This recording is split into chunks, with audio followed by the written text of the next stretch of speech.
The Alternative Dig Talk. Real issues, real talk.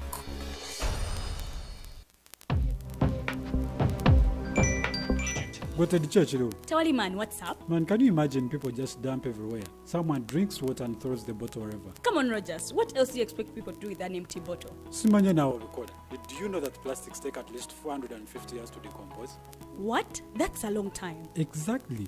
Because plastics are made out of a lightweight and flexible material that doesn't decompose easily.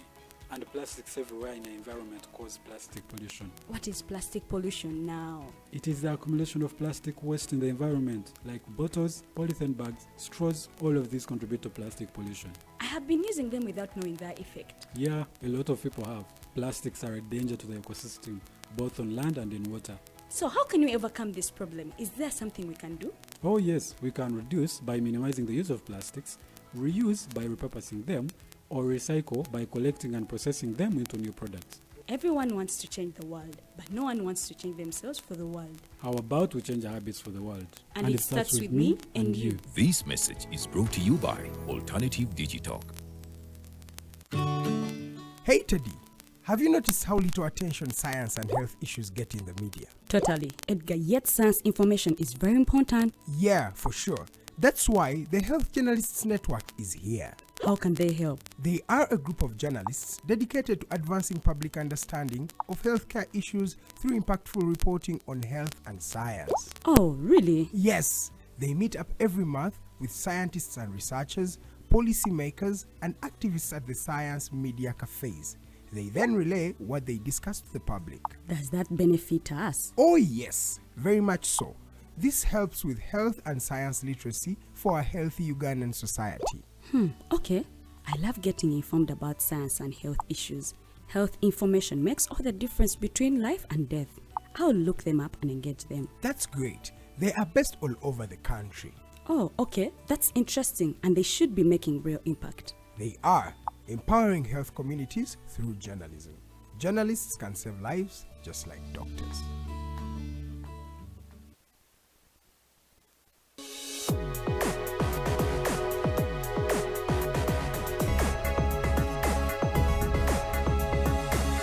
The Alternative Dig Talk. Real issues, real talk.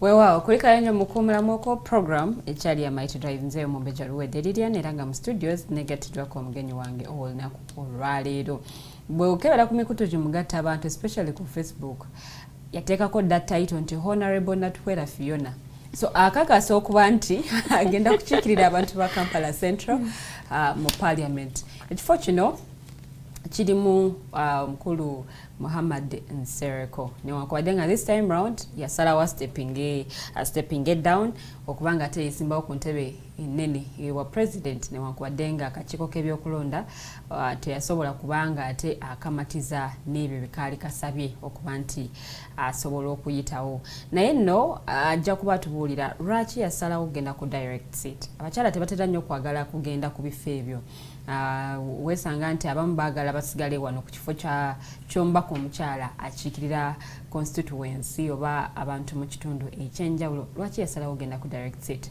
ali arona tugambye nti yaloota binene naye nno ajja kuba bitubuulirako mu maaso awo ekirala kyenjagala okuwulira okuva gyali kwe kumanya ye kugimu ku mirimu gy'omubaka wa parliament amaanyi ge gali luddawa.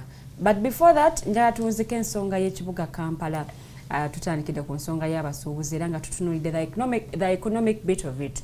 Of course, Kampala Central, bwe tujyogerako twogera ku bitundu nga Kamwokya, twogera ku bitundu nga Bukesa, twogera ku Nakasero, twogera ku Kololo, Kagugube. Ojja kwesanga nti ebitundu bino mulimu abavubuka bangi. Newankubadde nga abamu ku bo tebalina mirimu.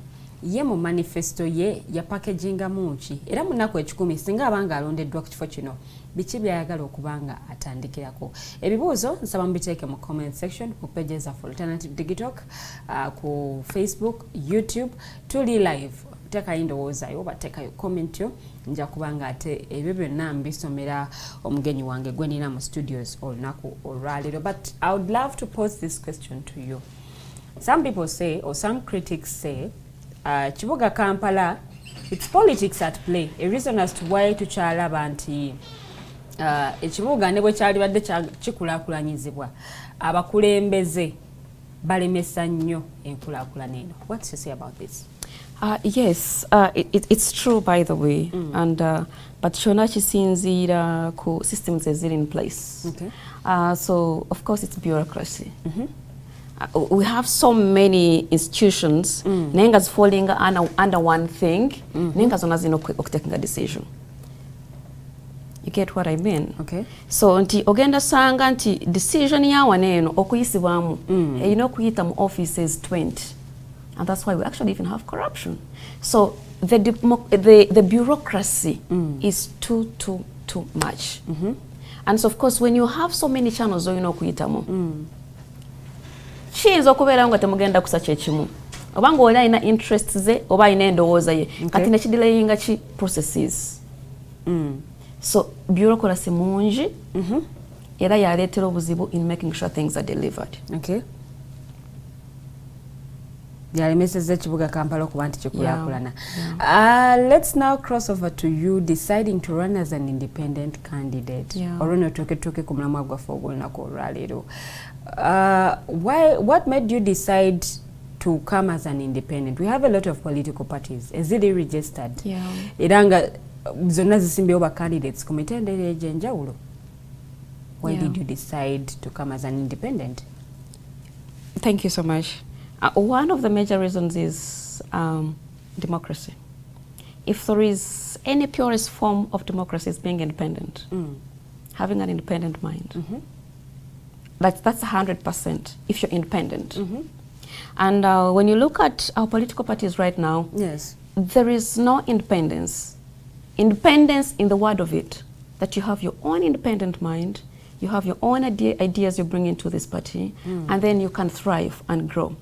So to me, it's really more about the unity. So there is so much divide in these political parties. We've all seen them. So much fights internally. So you're saying if you're fighting internally, then how are you going to grow the nation? Are you going to reach there and agree at the same time? Definitely. It will be hard. So there's so many fights inside. Nga omuntu aina fresh mind. You don't want to start on a bad page. So I think ogenda kulabira ddala nga page gy'ogenda otandikirawo. Ogenda tandikira kulwana entalo z'otamanyi. Ate saagala ddala entalo z'esitamanyi. But most independents wesanga nti bali NRM leaning. I think it's not true because twina independents of different kinds. Twina independents abavaayo abali mu political parties ne bagenda through the internal processes is our political parties. Okufuna cards, NRM zayina primaries, other parties zayina own systems ezakozesa okunoonyaamu abantu. So we have those nga bavaayo ate kikulagira ddala nti there is a problem. Because people are not trusting the results ezavaamu. Because bw'ogenda okulabira ddala nti if you trust the process and you trust your party, oli bw'aba awangudde. Because bw'amwe mwesimba abantu 10, si buli omuntu agenda kubeera namba emu. Naye nga bw'olabira ddala abo abaavaayo kati eyinza okubeera nga si independence kubanga olwedde wali mu kibiina ate yuno okoze eki kiringa ogezaako okudefyinga the results ezavaayo. But we have people yagamba no, I prefer not to be in any party. You don't want to associate with any political party. I prefer to have an independent mind. So there's people of demo, for example, of demo NRM, because Narabako even His Excellency, the President of Uganda, telling people in his party Nagamba, those who feel intibaba cheating primaries, you're free to come in as independent. So that person had a family, was already in NRM. Definitely, even if you never be independent, agenda kusigala mu kibiina kye yavaayo lwakuba yakiriza ebyakola ki ebyavaamu nenga otherwise achayeeri. But you have those few. Example myself. from the very beginning, I don't have any party that I've aligned to or even expressed any interest in. Okay. So I have an independent mind. I'm happy to work with whoever, because you see, even to be a party, everything is wrong. Okay. Naye kakati parties etulimu shiringa everything has to be wrong or has to be right.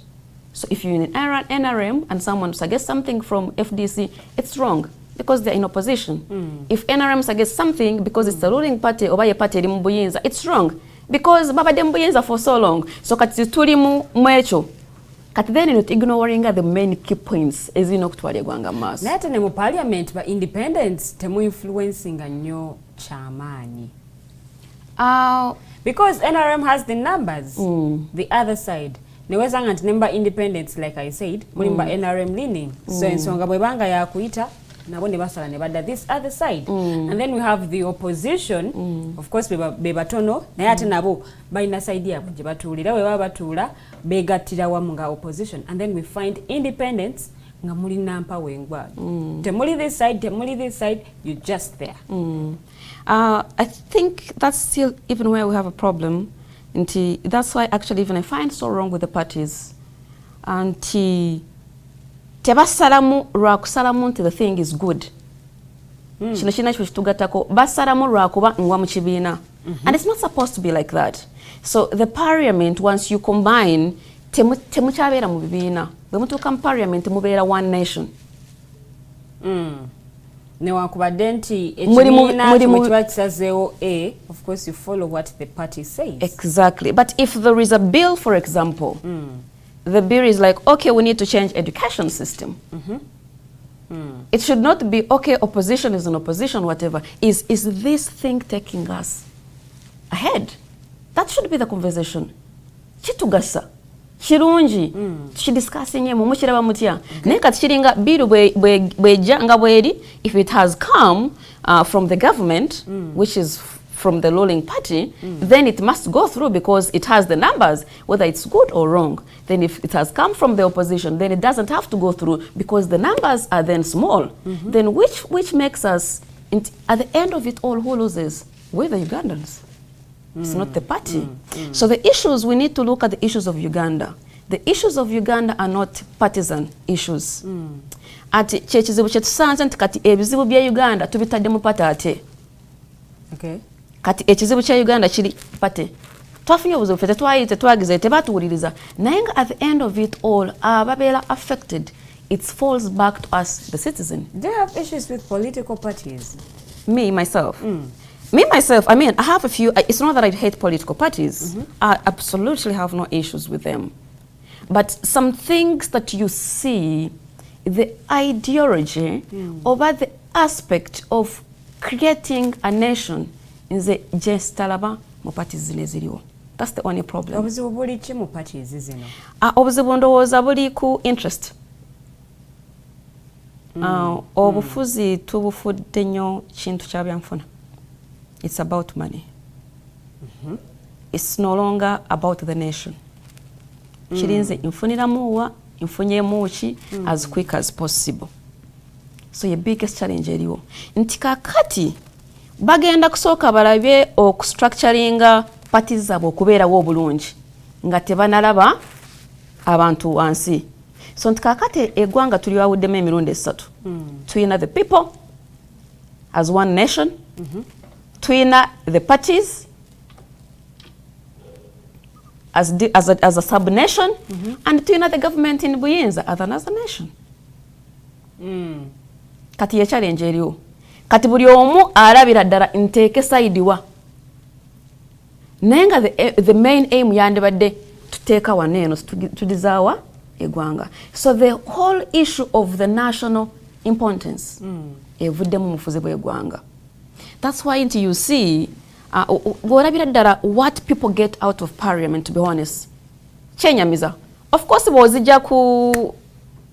the whole sum sense that we it's not a very big percentage. Ogenda sanga tebera ne percentage emu ngojeko nezine misana ngozije okay, when we based on the economy on our GDP ugamba okay bwenzija ko ngo baze bano bonna. it's something so huge. The It affects 529 MPs. It's 529, and this time around I think there are more. But The positions, they're adding in more positions.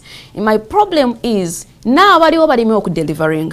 You're still creating more people to create more expense. You want to go to parliament. Yeah. Earlier on Ogambye nti ebyobufuzi kati biri driven by self-interest. Yeah. No muntu kyafunamu. And parliament etamingiddwako ekifaananyi ky'okuba nti ya transaction. Yeah. Transactions zigenda maaso. Yeah. How are you going to maneuver mu kiseera ekyo? I believe in integrity, because we're not going to change this thing at once and for all. But I believe if you can have few credible people, they can create an influence. So we need to look at the kind of leaders that we have. People are looking more at onoyani ajatuwa chi, ayimirira kuchi avawa, ali mu family chi, ali mu kabira chi, ayimirira mu kibiina chi, whatever wano, just take away. But people are not doing the assessment to send integrity and diplomacy in parliament to represent the nation. So what is it that you candidates abavuddeyo oba abeesowoddeyo okwesimbawo nammwe temukyaseeringa manifestos bintu bya vibe and excitement? It's very unfortunate because when you look at Kampala ndowooza abasinga, and I'm glad I did my first campaign the other day when we started on Monday in Bukesa. So of course, you have, you've planned how you're going to do things. But when you actually look, bw'otuukayo ng'oli muntu ng'ayina endowooza, ng'olina akantu k'obuntu, tosobola na kuteeka excitement. For what purpose? Okay. The level of living is so terrible. Ndowooza even terrible is an understatement. Abantu bali bubi. Tebalina kyakulya. Otuuka mu area abaana bali mu babuyita busharia buno bwe bateekako obuti ne bateekako entundubaale nga wasulamu abantu nga 20. Men, women, children, all mixed, mattresses on the floor. Nga tebalina kyakulya. Naye ng'obwana nabwe buto obuli mwezi n'ogamba kati excitement. What has excitement brought us? And then what entertainment do you have to give those people? Otuukayo n'owulira ddala n'ennaku ng'ekukwata ogamba, do I really need to be excited here? For what purpose? Naye ate mu ggwanga lyattu Uganda mbadde mu trend ey'okulonda wave. Nti wave yeriko bakugambye wano woolaba kino tiiking oba woolaba simba eno tiiking. Exactly, and that's why I have a call to the people, and I need to blame the government as well. I'm going to blame the government. When you look at our constitution, I think it has something to do with civic education. That's in our constitution. And there is a huge budget for that. So there has not been... And that's the role of the Electoral Commission. Yes. There has not been that. There has not been that. So it's Article 4 of the Constitution. Is promotion of public awareness of the Constitution. People don't know the Constitution, don't know what the obligations are, don't know what their power is. And don't even know what their role is. Exactly. But do leaders know what their role is when it comes to civic education? So, the whole thing, because the leaders come into office through the people. Even if you stand here and you have as great ideas as whatever, and you're not voted, it doesn't mean anything. So that means the decision and the power is within the people, as the Constitution says. But do the people put their power to purpose? So I think if these people are educated to understand what they really need, I think they would put the right people to represent them, and which I believe we have the worst representation in this country. Tuyingirako mu manifesto yo. Yeah. Mu manifesto yo mulimu ki? Do you have concrete policies oba mu manifesto yo mulimu bisuubizo? Because wetuli mu kaseera kano ebisuubizo bingi nnyo n'okusinga manifestos. Yeah. tetuli mu kuwulira policies Yeah. abamu bali mu kutuwa bisuubizo. How is it when it comes to your manifesto? Yeah, so I'm going to take you, at least I'll give you a few pointers of what really lies in our manifesto. So, Botulira in Egwanga and mainly Kampala Central, which I'm looking for to represent as the economic hub of the country, as the engine, or what I would call the battery. I would call it the battery because olaba motoka ebera mu kapata katona kali neglected. Even if no bozimba engine yeli very expensive, battery ametwalo 14 ne katika ebere nga terimu.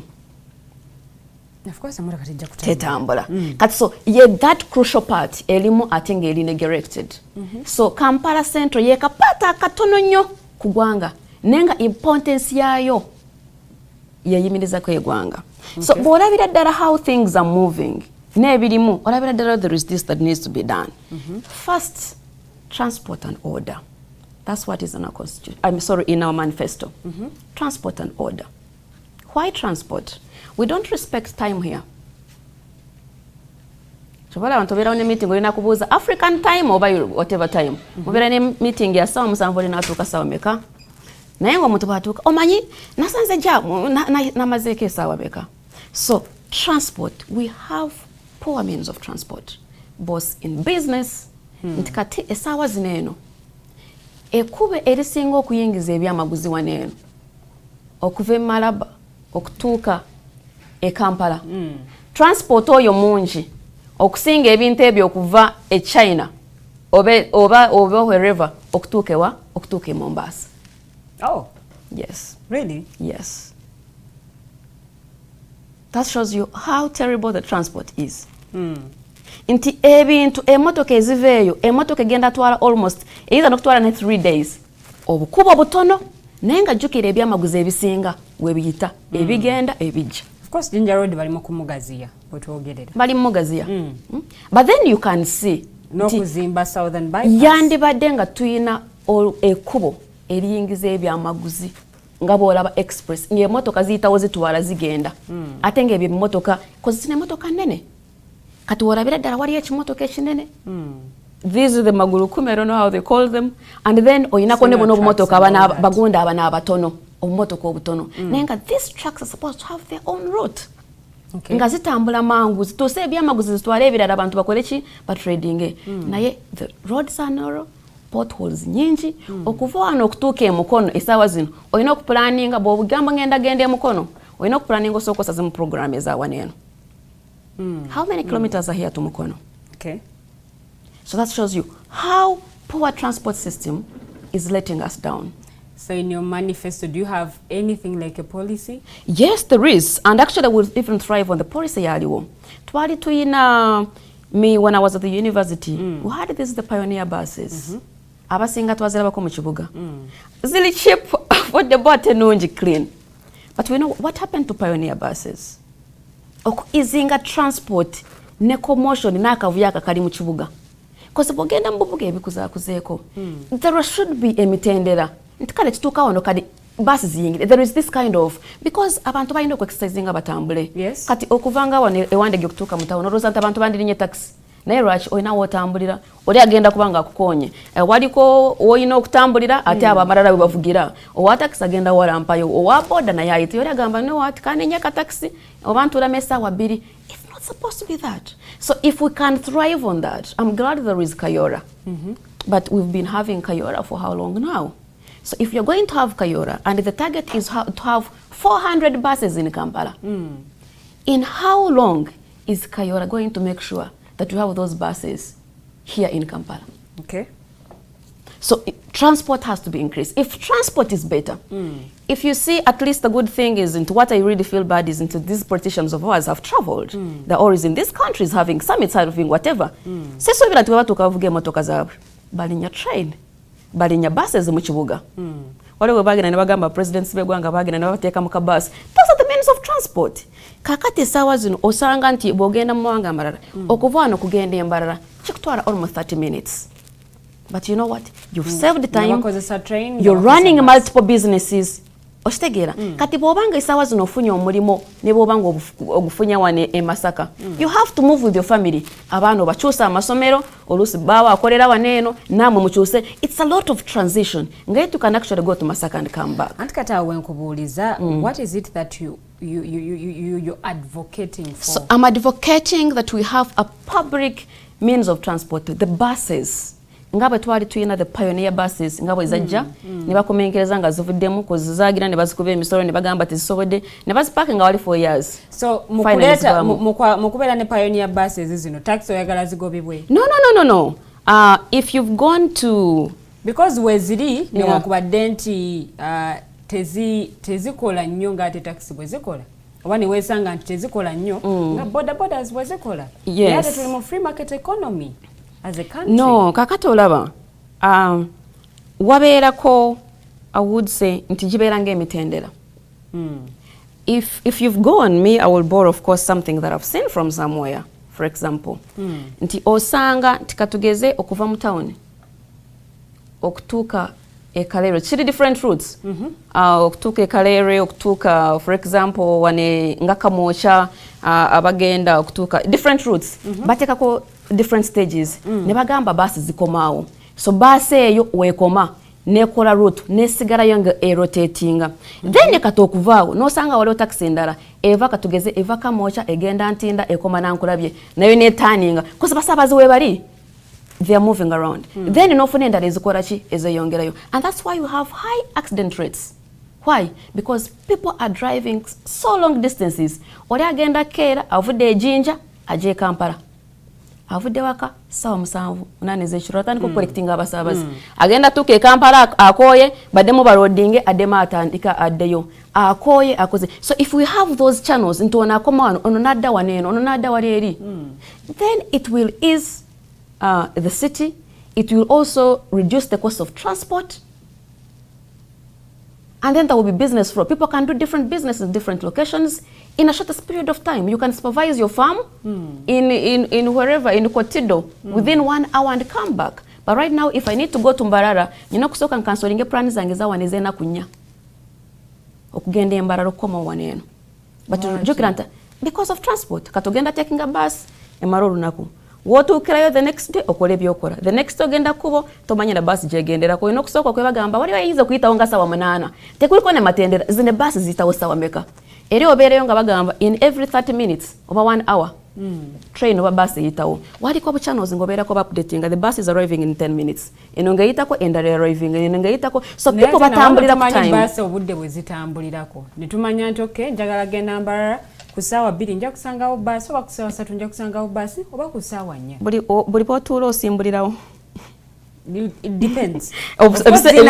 Yes, ebiseera ebisinga yes waliwo nga katezize nga saweemu oba esaweemu kitundu oba sawa 2. Yes, kati waliwo nga global for example nalabako global kati nga global otuuke ne bagamba bus efunwa mu saweemu bw'otuula obejjudde batejjudde egenda naye nga bus ezisinga kati ye bw'agenda nga talina basaabazi abakikola matya kati ogenda tuula mu bus otuule mu sawa 2 bus esimbule sawa 7 ez'ekiro talina basaabazi people are coming.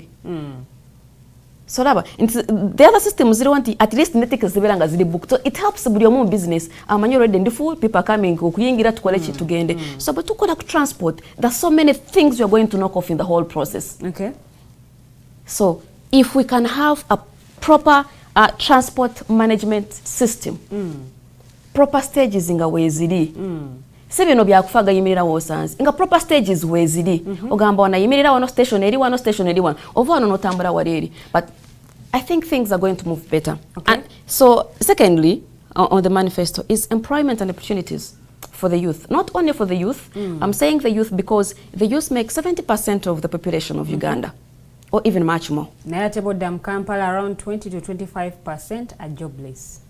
20 to 25% out of 100. It's Kampala Central. Yes. It's 90% are jobless of the youth. Abamu balinawo bulimu obutonotono naye twogera ku bantu abatalinaako completely.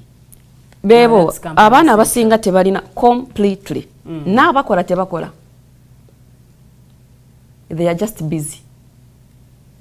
Abakola tebakola? Yes. They are just busy. How? Because ongamba otya nti mu Kampala we know the cost of living mu Kampala nti okola mu company ekuwa $200 osasula nyumba ya $200 oyina okulya okosa transport weerabirira olabire family yo you take care of all your necessities services health wise bwolwala oyina okusooka olowooze ka clinic kogendamu then ongambe nti you're working. Tulinawo government programs They are not in place. abavubuka. I think we really don't need that so much because Youth livelihood programs, PDM, emyoga, those are all government programs ezibaddewo, of course okuyambako abantu okujja mu. naye ndowooza ezisinga zikoze na mu byalo suubira nti mu kibuga zikozeemu nnyo simanyi oba wali abaafuna the youth abali mu Kampala Abakulembeze abamu bazirwana. kakati the opportunities I'm talking about is intentional and professional opportunities. Waliwo abaana kati wosanga omwana yasoma nursing naye saawa zino eno ayina okukola mudaala gwa chips. Of what importance is education then? Abaana ba engineers nze nasoma n'abaana bangi. Most times when I'm talking to them, abana bali balungi bakolanga yes, engineering, mechanical, electrical, neka nkubulire most of them omukubiro yagamba nina faamu just nafunayo sigamba nti faamu kale nafune sente investing am farming, which is not bad, of course you have to have other channels so funa mu sente. Nagamba no nasigala ko nebigana nengamba kangende mbenga nina obubuzi nkankola ki nga neyiya. Abaana abasinga bogenda wano mu bizimbe bisinga batunda busimu batunda biki buli omalimu something completely different. Nenga abana performinga bulungi bali balina 20 points. So and then it comes back to of what importance is this education that we're empowering people to take on these courses. Because I want you to look at infrastructure. Which contract jolabye tulina ko entonotono zolabyeko na infrastructure integrated in terms of roads, these hospitals gana manene ntogamba it has been awarded to so and so company by a Ugandan nga si politician because waliwo ekyo kubanga ma politician nyina connection in the minister bampadde no nga ono engineer jakuguka mu engineer w'amaanyi bamuwadde a biddings ayisembu bamuwadde omulimu ogwo akole yo contract. So kati you're having all external people engineers coming to do roads here. And then you're telling us, and each year you're reading for us, we have graduated 10,000 engineers. Of what importance is engineering then? So is the problem with the education system or it's a mindset? The problem is the mindset and the education system itself. You know, we have to acknowledge that we didn't have education because from where we came from, education was brought by then the colonialists. And what they brought at the time is what they thought would work for us. So at the time, abantu abali basomi bali batono. Tuyina abantu kati banja abasomye. Can we please have the education system egenda okutwala bana abaana ba competing favorably because olaba tuyina unemployment rate ngere high. Kubanga abaana basinga balabira waneeno. Alabira mu Uganda kati bwotwala ekiwandiiko kino esaawa zineeno n'okitwala China ngoli engineer wa wano obeera ng'omuntu atasomyengeko you have to start from scratch and study. So can we please borrow that? Because abantu abasinga, and this is my appeal to the politicians and people that are in power, all their children are in international schools. So how are you mwogera mu bitabye mwogerako nga mwete musobola kubiweereza baana bamwe kati bwebanga tekuliko ekitukakatako okumakinga sure nti what you are going to discuss about bino kubanga tupigasa fena kati tunawo new curriculum era wenjogerera abaana batudde senior 6 guno omwaka bebasembyeyo okukolera mu curriculum enkadde. And you know also what's wrong with the new curriculum? It stops at O level. And then you have to go to A level. Yes. So it doesn't go because funds eziriwo tezisobola kusustaininga okutwala from O level to A level. So bagamba kati let's first cover O level. So you're going to come from O level because abakulu okuva mu byenjigiriza of course batugumya ne batugamba nti curriculum ya A level erimu kukolebwako era bagamba nti abagenda mu senior 5 this year because be batandika ne new curriculum O level bo bajja kusooka bakole enkadde naye after I think a period of 1 year or thereabout bajja kubanga ba rolling out curriculum empya nemo A level. You see, I think we just in my opinion. Because this curriculum, nonji eri practical bintu bya hands-on. Yeah. Unlike back then how things used to be in your theory. Yeah. Yes. Yeah, it's good. But my main concern is it's from O level that you go to A level. Yes. So you're going to study something because the things carry on. So if you're studying something different in O level, different curriculum, and then you go to A level, and then you start on something also completely different. You get the point? It's completely different. So how are the things going to match? Probably there will be a match. Naye kati omwana asomye ekyanjawulo mu O level, naye kakati atuuse mu A level, alinga addamu otandika obukya ekintu ekirala ekipya. So gwe kyoyagala bakole ku education system bwe banga bagitaddeko. You know, it's good to prepare enough and present something nga kiwedde. Because you've seen many times nga tukola infrastructure nga sigala nga tukolako at the end of it all nekitwala emyaka meka mingi. So I think it's better for the institutions to plan something. By the time you present it, you have all the package done. Because kakati bolabira ddala nti education tekuli eggwanga erigenda kukula nga education system nga tekola bulungi. Naye nga ate endala bw'oba ng'ofokasinga ku bwane waggulu. We need to start back from down. Go back to your villages and look at how those primary schools are looking. How many of those children in those, or pupils in those schools actually, make it out from P7? Because abava mu P7 bagenda mu secondary. Bogenda okutandikira wali eri. What plans are you having from the very beginning? So there is no plan on the beginning and at the end. So we are in the middle. So we have no beginning in primary. How is this properly structured? Abana basinga the biggest number. Tebasobola naku beating the standards as it is set by the institution. Intibasetinga okugenda mu secondary school or kubanga omaze first grade. How many of those in those government schools can actually even make first grade? So that means abana basinga ku primary, they cannot even make it. And then you're starting in the middle and making a plan in the middle, which is not bad. It's good. But can we please package and have education system properly aligned, because it's the basis of building the nation? Okay. So you can't only plan in the middle, leave the beginning and leave the end. So the end is left, the beginning is left, and we are dealing with the middle. Tutambula mpola mpola tujja kutuuka. Tutambula mpola mpola. When are we going to reach? Probably we will reach. Sometime. Yeah, so, yeah, but at the same time, it's great there is where we are, but there's some things that have to be done in the right way. So I think it's time now we take action and do things in the right way. Okay. Yeah. So when we talk about Kampala Central, do you believe the issues there zetaga policy innovation over bukulembeze bwe bwetaaga okukyusibwa? We need to redefine Kampala. We need to redefine Kampala. How? We need to redesign Kampala. Kampala itself has no plan. You can ask all the institutions as to what Kampala is to put in a plan. Zerinanga Kampala. Tebalina. And someone can challenge me. We don't have a plan for Kampala. What do we have? Chichicha tuli mukutambulirako as per 2024. Olaba chiringa bozimba enyumba waneeno.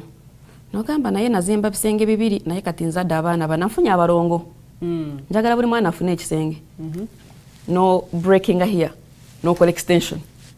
Nogamba kakati ate nazala wange banaja yagenda sulawa. Twanditadde guest wing eno. No bomola wali no sembezaayo. So kati yeri mu Kampala. Buya kusembezaayo. Kati enyumba teyina musingi. Kati you're adding in bedrooms. Na is the foundation enough to hold? So the foundation of Kampala is not enough or is not strong enough to hold the Tulimujigatako.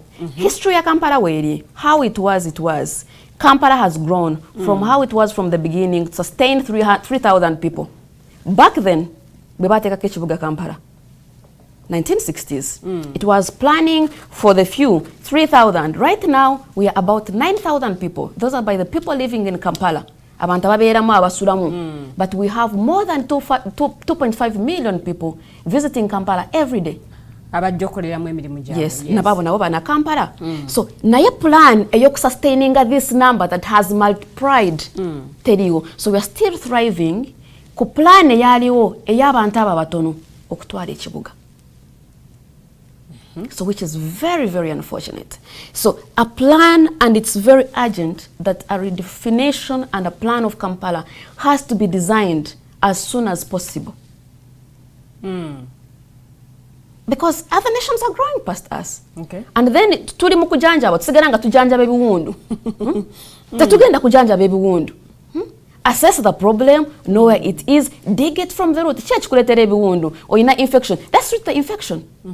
Because yagenda kujaka ekiwundu, but we are treating our gulu kuchiwundu. So Kampala has to be redefined in terms of its look, in terms of its layout, in terms of how businesses are done. Wotukira ddala buli omu akulietinga kyayagala ateeka ku kala zayagala botukira ddala ebibuga balo byotuuka munoolabira ddala. There is a flow because there is how the city is supposed to be. Waliwo some colors ogamba we are going with these colors, we are going with this to keep some kind of standard. If you're putting up posters, you're supposed to go by this. Waliwo wechuma, waliwo wa metal, waliwo wa plastic, waliwo ayagala okukola ebintu. Byonna ebyogerwako abakulembeze bavaayo ne babirwana ate ng'oyagala kujja mu kifo kyabwe. No, it's time now. It's time now that we are educated. That's a good thing. And they've educated us to be the leaders of tomorrow. And I believe tomorrow is now.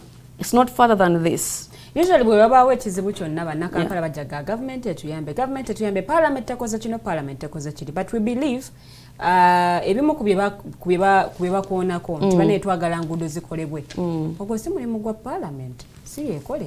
Absolutely. Absolutely. So awo omulimu gw'omubaka bwe kituuka ku nsonga eziruma bannakampala gubeera guli ludda wa. And that's where it comes in. Honestly and sincerely, everyone is blaming President Museveni, is blaming whatever, is blaming opposition, opposition or whatever they have done that. But the problem of this country is the parliament that we have that cannot represent this nation accordingly. I will tell you a reason. So that means you're also not going to represent. No. I'm saying that's why we are coming out. If things were better, we'd just sit, because I also don't want to be in everyone would love their comfort zone. That's why we are coming out, because we are seeing the loopholes.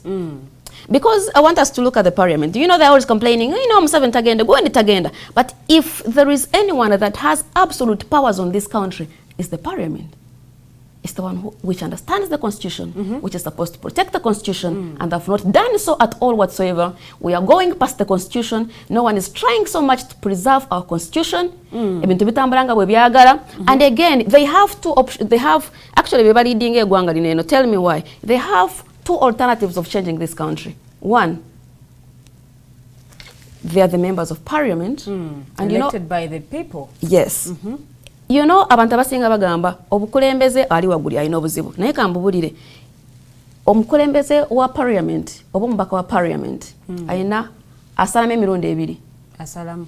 Parliament eyina obuyinza okujjako obukulembeze. That's in the constitution. If they are complaining Museveni is the problem, and it's the biggest number, 529.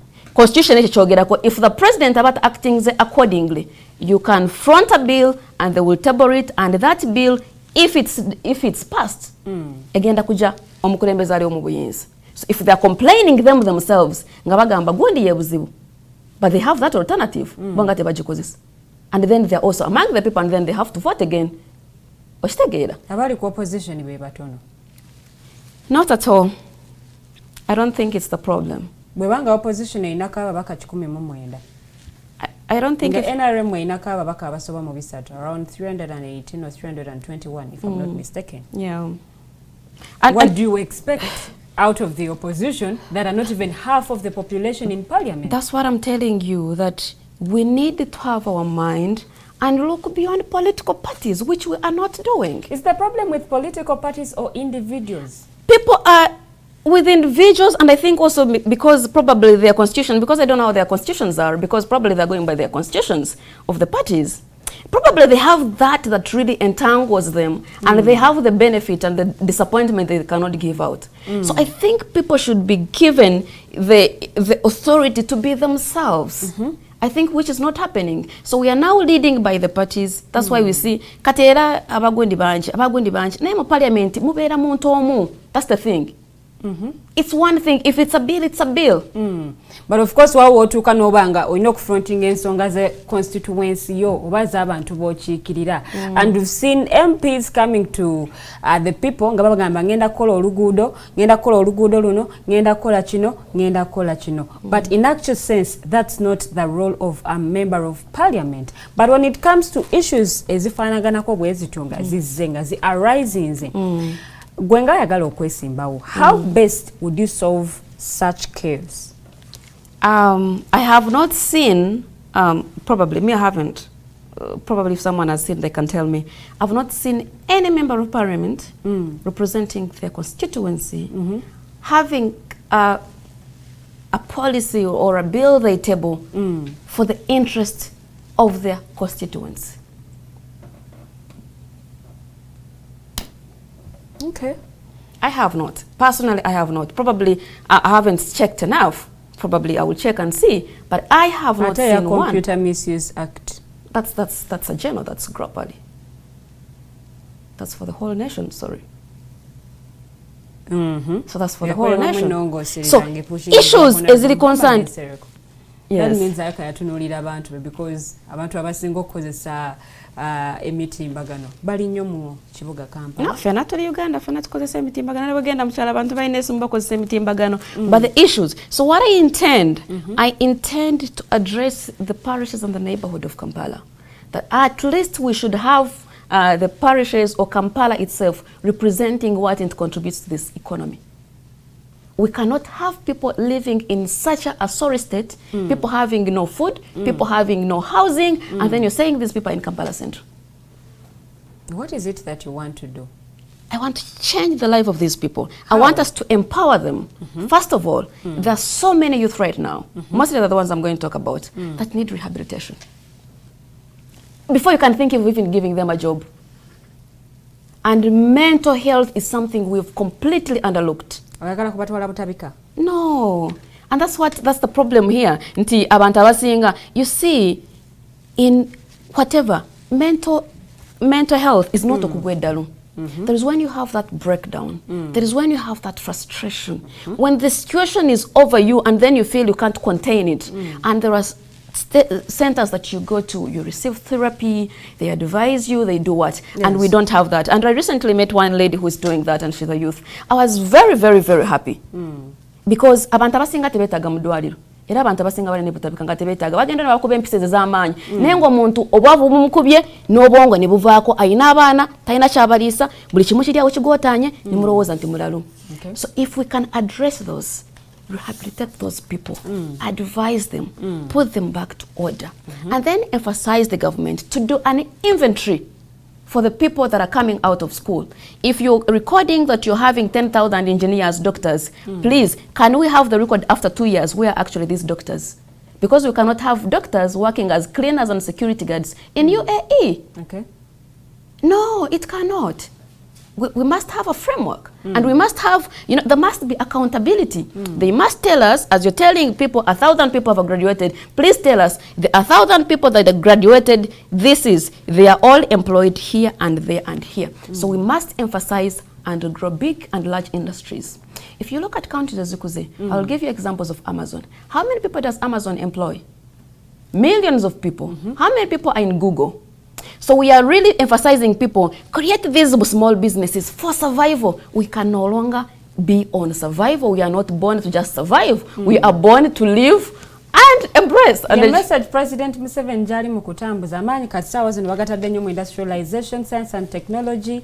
Of course ne programs za government okulaba nti bajja abantu mu Bwaavu. Era ali mu kugamba abantu oku phasing out subsistence farming. Okulaba nti tujjawo hand to mouth. Don't you think message President jali mukutambuza, it's the same message you're also saying joli mukuwa banna Uganda? Well, yes, exactly. But the thing is, we speak things and stop at speaking them. I think we need to move from theory to practical. And practical is not going to happen if you don't talk about it. But abimu ku byoyagala okukyusa muba byoteesa bitereezebwemu, are they feasible in a country like Uganda that is still growing? They're feasible. They're absolutely feasible. But there is mismanagement and misuse and misplacement of opportunities. So we are having people doing things they're not supposed to do. And they're the ones that are mismanaging things. Corruption ebaddemu ku nsonga ebadde at the forefront when it comes to this country. Buli we tujogerako something to do with corruption comes up. Singa obeera olondeddwa, how best do you think, or how best would you suggest ensonga eno okuba nti ekolebwako? Singa oba olondeddwa ng'omubaka wa parliament.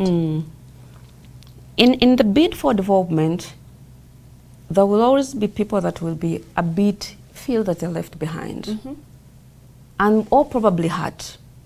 So we must emphasize that let us have institutions ezeetagisa which can deliver. So bureaucracy mungi, institutions nyingi. Osanga Minister of Kampala, Minister of Kampala on something duties, then KCC on whatever, under KCC there is this, under whatever there is this, and then osanga nti in these channels waliwo omuntu atagenda kusobola handling with all this. What is the best alternative? Nkuwe ya tano mpisewo.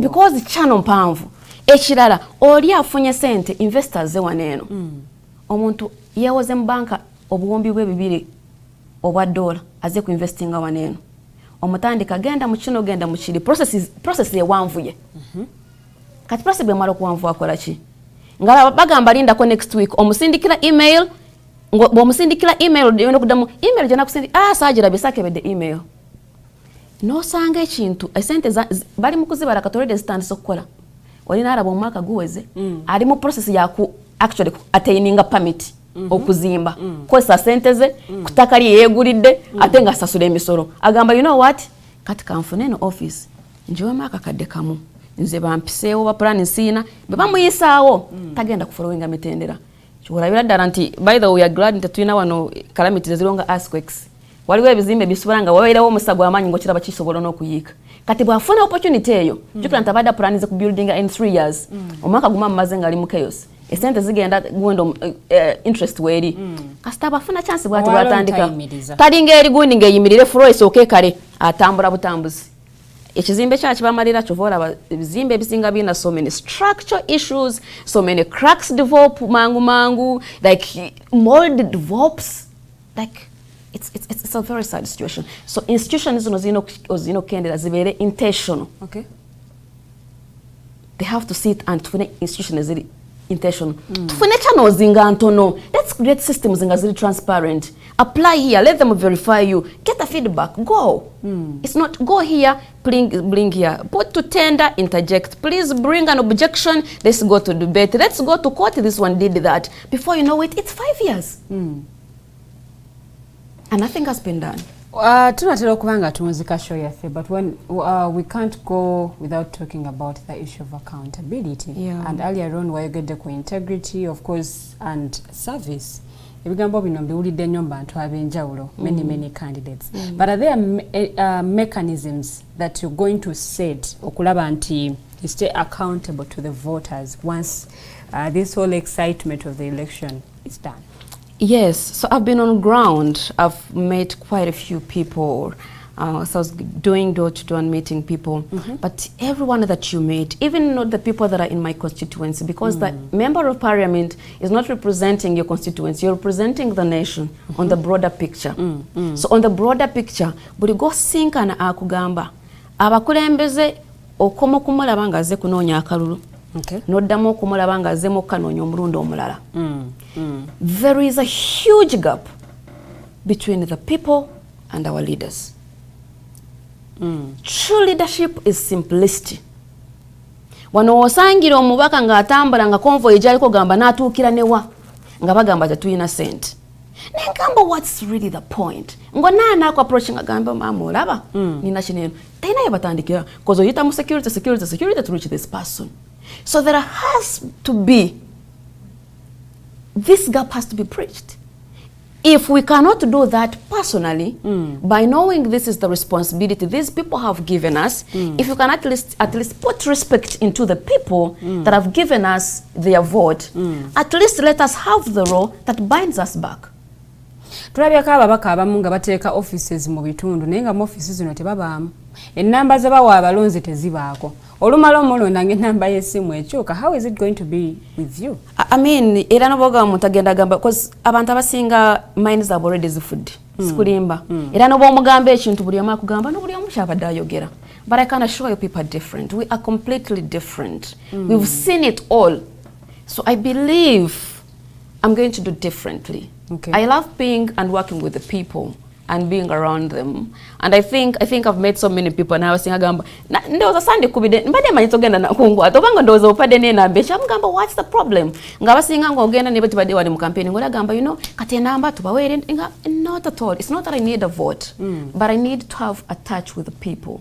So I believe I'm going to make sure that I have that because I've been missing that personally. And I have a touch with the people. At least make sure that you visit people at least once a month. Yeah. Jaino kola mu parliament. Yeah. Amanye go genda singa kugateekawo. Oh, representation. Okay. Because it's the one where we are at worst. We are representing our stomachs. We are in the politics for the stomach. As long as the stomach is happy, we don't care what happens. So it's very unfortunate. So we have to go back to the people. So I need to make sure that my people are listened to. I need to make sure that whatever it takes, and actually I would call even people, let them visit those slums and see. If tables stand, would they live there? Last but not least, Yeah. How are you going to be different from the Honorable Member of Parliament who is representing the people of Kampala Central right now? First of all, I have expertise in whatever I do. Okay. I've worked in different industries. I have a flexible mind. I'm open-minded. So I'm always venturing and seeing things. So I have knowledge that I'm bringing to the table. I'm not discussing on something that I don't know. I love making research. So first of all, I will bring ideas that I know that I have made thorough research about and they can work for the people. Secondly, I need to be the voice of the people. Okay. Why they cannot? Because they cannot for sure. They cannot reach. Even now when they decided to, for example, you decided to riot, you will be stopped immediately. So I want to be the voice to those. Okay. And I will make sure I really do that. Probably actions speak louder than words. So what's your slogan? This is home. No. So we have to work together. The nation cannot move together. It cannot move forward if we don't work together. We must work together. Okay. What's your symbol? As it's a candle. It's a candle. We have to light Kampala. We have to light Uganda. We're in darkness. It's time that we need light. Okay. So keep the candle burning. Your parting shots as we end today's discussion. Thank you so much. First of all, I truly appreciate for giving me the opportunity to be hosted here. Okay. You're a princess as your name, so I'm super excited and at the same time honored. To the management and whoever allowed you to give us the opportunity. Okay. And then to the people of Kampala mainly, I would like to tell you that we clearly understand the issues that we're facing. And this time around, we are dedicated and committed to make sure that we create an impact and change the life for everyone. Okay. But then we cannot do that alone. It's not the responsibility of only me as a leader. I need the backup of the people. I need their voice. I need them to speak up. And then we need the advice. To everyone, I call upon the leaders, please let us be that voice. To the entertainment industry, please let us not just take people into drinking alcohol and whatever. Let us also create an impact. Back then, the music used to be live. Now it's more chaotic. So let us create an impact in every way possible. And to our leaders, let us lead with passion, not with cruelty. Okay. And to the nation, forgotten my country. We grow together, we embrace each other. Okay. Yeah. Thank you so much, Miss Fiona ngabo weeyita ku social media honorable. Yeah, Of course, thank you. kankuweere ddala ekitiibwa Thank ekyo. you so much. Ng'akaddeko okulonda tekanaba kubanga katuuka naye njagala kubeebaza. Thank you so much for joining us this morning. Thank you so much for those ababaddeko nga mutulaba. Of course, akadde tekansobozesezza kuyitaayita mu comments ebyokwogerako bibadde biyitirivu nnyo, but katusabe Mukama Katonda akkiriza omulundi omulala bwe tunaaba tumukyaziza the questions ze muleseeko nja kubanga ate nze muweereza. But thank you so much for watching. Thank you so much for following always. Show zino zisigalayo gwe atasobodde kubanga ogigoberera yonna yonna osobola okusigala nga ate oddamu okugiraba ku mikutu gyaffe gye mugatta abantu. Links zino tuzirekayo era naawe nosobola okuba nga weewulirirako ebiteeso abagenyi baffe bye baba bateesezza. Ensonga y'ebyenjigiriza agikoonyeeko nnyo, ensonga ya traffic mu kibuga Kampala nayo agikoonyeeko nnyo. So kansubire nti onoowaayo akadde okuddamu okuwuliriza ebigambo byayogedde because sisobola kubiddamu naye ate bw'oddamu n'owuliriza osobola okutegeera ensonga enkulu gy'asinze okubanga akoonako. Kale akadde ako bwe kaliba katuuse mumulabiranga ddala bwe mubanga munnange mutuusizza okulonda atugambye akabonero ke kando. So nno bw'atyo bw'alabise amakya g'olunaku olwaleero. Njagala kubaagaliza olunaku olulungi ate tusinkane omulundi ogujja. Mweraba.